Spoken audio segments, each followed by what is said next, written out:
Welcome to the Rim Break Rodeo. We hope this video helps.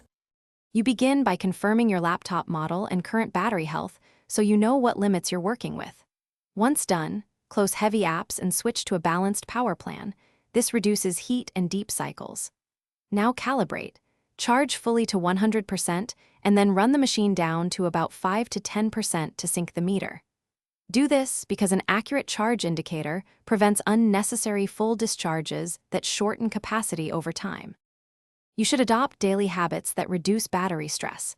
Aim to keep the charge between 20% and 80% for routine use because that range maximizes cycle life. Also enable adaptive brightness and turn off Bluetooth or Wi-Fi when not needed to cut heat and drain.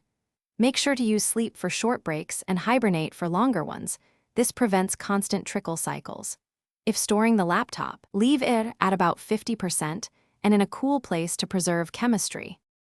You finish by scheduling routine maintenance.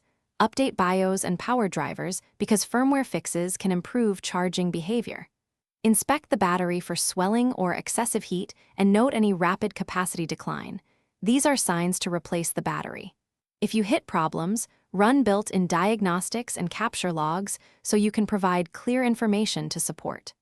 One key troubleshooting tip: if the battery won't charge but looks normal, try a different charger and power outlet before assuming internal failure. Thanks for watching. Consider subscribing if we helped you.